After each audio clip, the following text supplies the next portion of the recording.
Oke, jadi ini adalah kemungkinan apa yang akan terjadi untuk 3 sampai 4 chapter mendatang di Manhwa Magic Emperor. Nah, video ini sendiri Mimin buat pada Jumat malam karena kebetulan Sabtu pagi Mimin ada acara.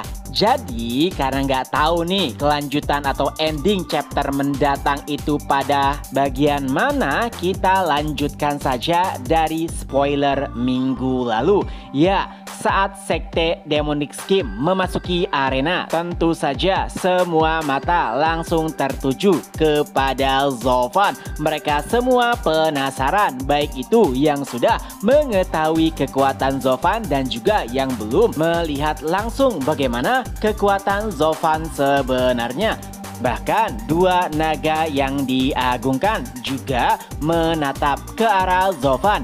Ya, sebenarnya Zovan tidak diperbolehkan untuk bertarung pada pertarungan sekte tingkat menengah. Tapi setelah menyaksikan bagaimana kekuatan anak-anak dari sekte peringkat menengah, bisa dipastikan tanpa kehadiran Zovan, Sekte Demonic Scheme tidak akan bisa menang. Jadi pada akhirnya naga ganda yang diagungkan pun mengizinkan Zovan untuk ikut serta pada pertarungan sekte peringkat menengah. Setelahnya beberapa anggota sekte peringkat menengah pun menyapa Zovan, seperti Wen Tao, ahli terbaik dari sekte Dewa Pedang. Tentu saja ia juga penasaran apakah kekuatan dari Zovan sesuai dengan rumor atau dilebih-lebihkan. Zovan pun menjawabnya dengan santai, jika kau ingin tahu maka mari kita buktikan saja nanti. Dan itu membuat Wen Tao lebih bersemangat lagi. Setelahnya Tuan Mudahan dari sekte Jiwa Iblis pun menyapa Zovan.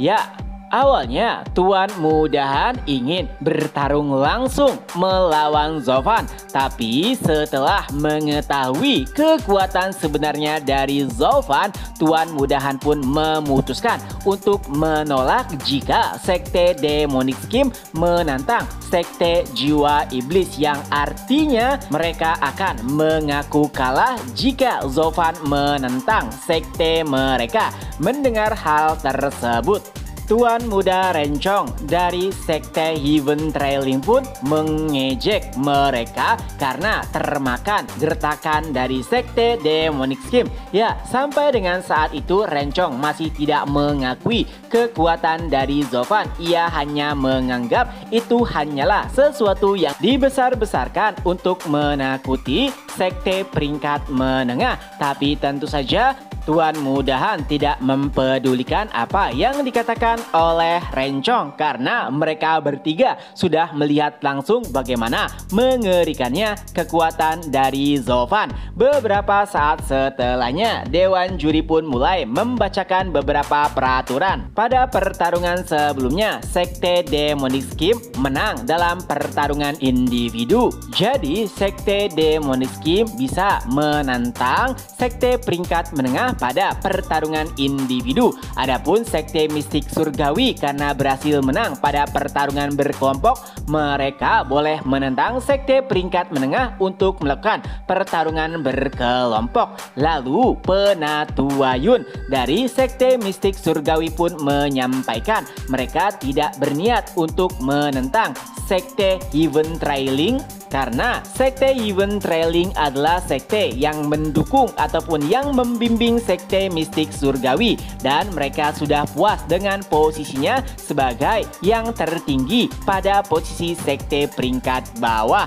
Mendengar hal tersebut tentu saja membuat anggota sekte mistik surgawi merasa malu karena mereka harus mengaku kalah bahkan sebelum bertarung. Beberapa orang bahkan sampai mengkritik tindakan Penatuayun, tapi tentu saja Penatuayun tidak terlalu mempedulikannya. Dan karena keputusan sudah dibuat, selanjutnya juri pun bertanya kepada sekte Demonic Scheme. Awalnya penatua yang ingin berbicara, tapi Zovan menyerobot dan berkata, "Tentu saja kami akan bertarung." Ya, suara Zovan diucapkan begitu lantang sehingga para penonton bahkan dibuat terkejut.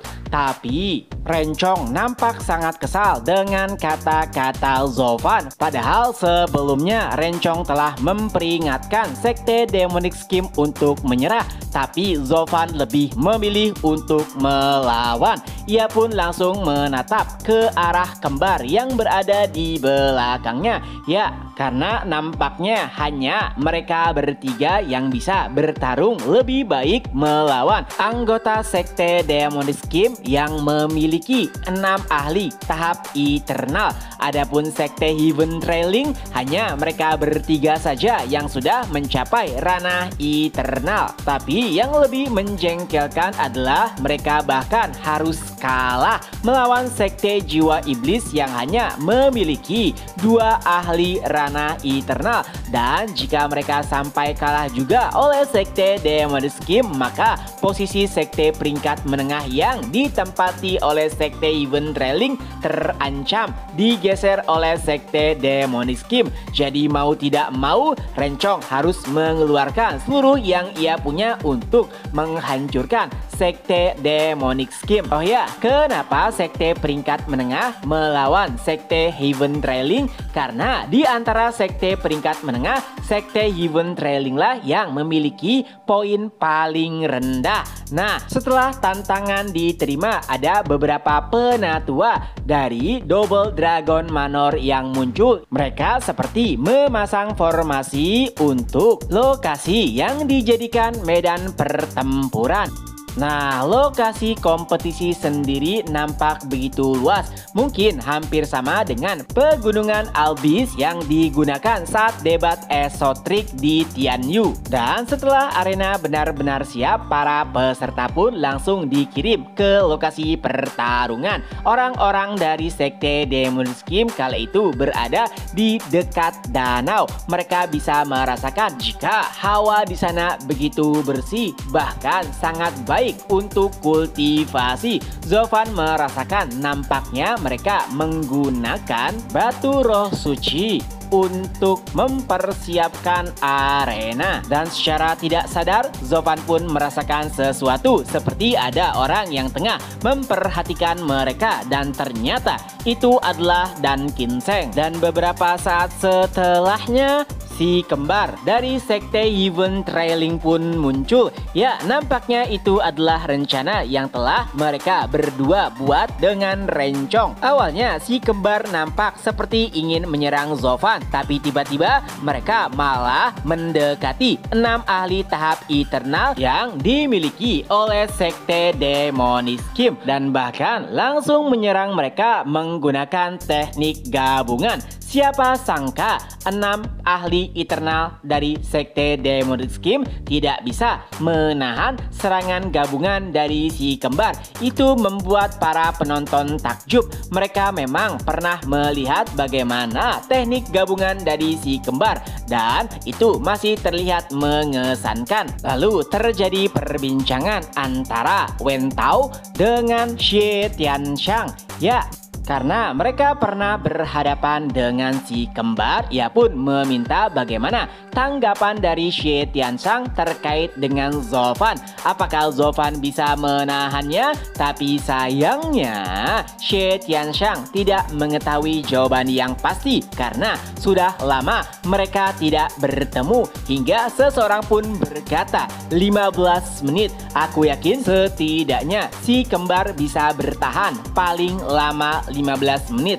Dan yang mengatakan hal tersebut adalah Han Yufeng, tuan muda pertama dari sekte Jiwa Iblis. Tentu saja Wen Tao sangat tertarik dengan perhitungan dari tuan muda Han. Lalu ia pun menanyakan apa alasan dari pernyataannya. Han Yufeng pun menjelaskan, ia pernah bertarung melawan Zofan dan juga si kembar. Saat bertarung melawan si kembar, setidaknya si kembar menggunakan 90 kekuatannya untuk bisa mengalahkannya. Tapi beda halnya dengan Zofan. Setidaknya kala itu Zofan hanya menggunakan sepertiga atau seperlima kekuatannya untuk menaklukkan dirinya. Jadi jelas pada titik ini monster sebenarnya adalah Zofan. Tapi yang lebih penting nampaknya mereka semua sadar bahwa si kembar hanya mengalihkan perhatian saat mengalahkan 6 ahli tahap eternal dari sekte Demoniskim, karena target sebenarnya dari mereka berdua adalah Zofan. Dan benar saja, setelah menjatuhkan keenamnya, mereka berdua pun langsung berfokus kepada Zofan. Melihat hal tersebut, Zofan pun tersenyum. Oh, jadi itu rencana kalian, menyingkirkan para kroco untuk berhadapan denganku. Di sisi lain, baik itu Wen Tao ataupun Han Yufeng nampak sangat bersemangat karena mereka ingin melihat dengan mata kepala mereka sendiri bagaimana cara Zofan menghadapi si kembar. Bahkan Wen Tao yang sangat penasaran sampai bertanya kepada Han Yufeng, "Kau pernah melihat pukulan Zofan bukan? Bagaimana menurutmu?" Lalu Han Yufeng pun menjawab, "Lebih baik lihat saja sendiri." Dan beberapa saat setelahnya, si kembar pun melemparkan serangan gabungan kepada Zofan. Tapi itu adalah serangan yang berbeda dibandingkan saat keduanya menyerang 6 ahli tahap eternal.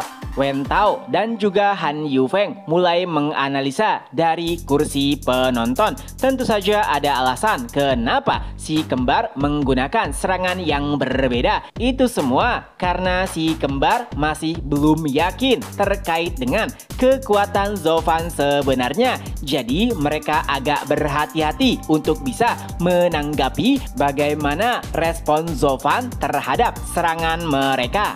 Tapi saat melihat Zofan hanya berdiam diri saja, si kembar pun menganggap jika mungkin saja Zofan ketakutan dan rumor terkait kekuatannya hanyalah sesuatu yang dilebih-lebihkan. Tapi beberapa saat setelahnya hal tak terduga pun terjadi. Walaupun Zofan sama sekali tidak bergerak, tapi serangan dari si kembar tidak ada yang berhasil mengenai Zofan. Bahkan sebaliknya, entah bagaimana malah si kembarlah yang terluka. Mereka bahkan sampai mundur kebingungan karena tidak tahu kapan Zofan menyerang mereka. Dan ternyata kebingungan tersebut tidak hanya dirasakan oleh si kembar, baik itu Han Yufeng ataupun Wen Tao bahkan tidak mengetahui sebenarnya apa yang tengah terjadi. Tapi yang lebih mengesankan adalah naga kembar yang diagungkan juga ikut terkejut dengan serangan Zofan, karena ini pertama kalinya mereka melihat seni bela diri seperti itu. Ya, bisa dikatakan itu adalah seni bela diri yang bahkan tidak diketahui oleh naga ganda yang diagungkan. Dan tentu saja demikian karena teknik yang digunakan oleh Zofan adalah tahapan keempat dari mata kehampaan surgawi. Tapi tentu saja di antara semua orang, si kembarlah yang paling shock. Awalnya mereka meremehkan Zofan, tapi ternyata bahkan Zofan lebih mengerikan dibandingkan dengan rumor yang beredar. Tidak hanya kuat, tekniknya juga sangat sulit untuk dipahami. Jadi satu-satunya hal yang bisa mereka lakukan adalah melarikan diri. Tapi tentu saja Zofan tidak akan membiarkan mereka pergi begitu saja. Salah satu lengannya berubah menjadi cakar naga. Matanya juga kembali bersinar keemasan. Ya, Zofan menyerang keduanya menggunakan teknik yang berbeda. Tentu saja si kembar langsung menyadari mereka tidak akan bisa lari dengan mudah. Jadi mereka pun hanya bisa melakukan serangan balasan untuk mencoba tetap bertahan sampai akhir. Sayangnya serangan Zofan lebih kuat daripada serangan mereka. Pertama, Zovan menggunakan cakar naga hantu yang diperkuat dengan kilat ungu. Dan karena serangan itu pula, salah satu kembar pun hancur tanpa tersisa. Adapun Yelin yang menyaksikan dari bangku penonton, ia nampak sedikit terganggu tak kalah merasakan kekuatan dari kilat ungu. Di sisi lain, si kembar tersisa nampak ketakutan tak kalah melihat saudaranya mati begitu mengenaskan. Menyaksikan hal tersebut nampaknya tidak ada gunanya untuk mencoba melarikan diri. Jadi dengan seluruh kekuatan yang tersisa, ia pun melemparkan serangan yang begitu dahsyat yang bahkan bisa mengeliminasi lawannya dengan mudah. Tapi sayangnya yang harus ia hadapi adalah Zovan. Menggunakan lengan kilin, Zovan tidak hanya menghancurkan serangan si kembar, tapi juga menghancurkan seluruh tubuhnya. Dengan demikian, si kembar pun tereliminasi dengan sangat menyedihkan. Di sisi lain, para penonton yang awalnya sangat antusias untuk menyaksikan kemampuan Zovan kini dibuat tercengang. Ya, mereka sangat menyadari bagaimana kemampuan si kembar. Mereka bahkan layak jika disandingkan dengan para murid dari 3 sekte superior.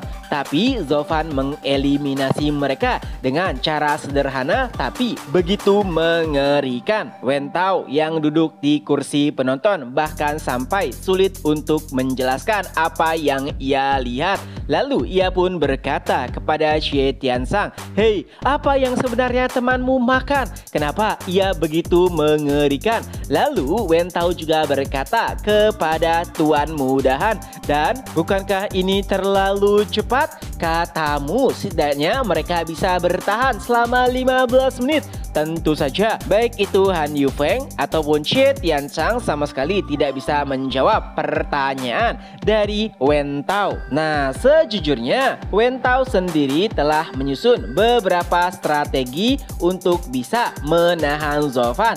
Tapi setelah menyaksikan kekuatannya yang bahkan belum ia ketahui apakah Zovan telah mengeluarkan seluruh kekuatannya atau belum, ia pun kembali mempertimbangkan seluruh rencananya. Bahkan ia juga bingung bagaimana cara menghadapi monster sepertinya, yang mana mungkin saja tidak ada seorang murid pun yang bisa menanganinya di kompetisi naga ganda ini. Perbincangan yang sama juga terjadi di antara murid 3 sekte superior. Yanmo dan juga Wu Qing nampak begitu shock setelah melihat sedikit kekuatan Zovan. Bahkan Yanmo yang pernah bertarung melawannya akhirnya menyadari jika nampaknya Zovan masih belum mengeluarkan seluruh yang ia punya saat berhadapan dengannya. Dan itu membuat Yanmo merinding jika memikirkan harus bertarung dengannya lagi. Tapi di antara semua orang,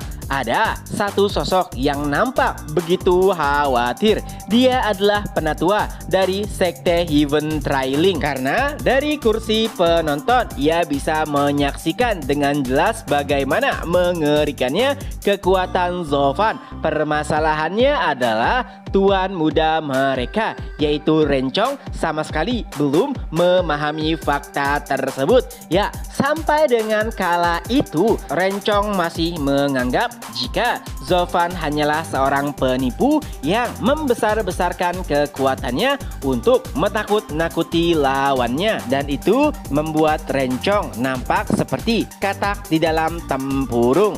Chapter pun berakhir. Nah, itulah kemungkinan apa yang akan terjadi untuk 3 atau 4 chapter mendatang di Manhwa Magic Emperor. Semoga terhibur. Ketemu lagi di next video. Bye bye.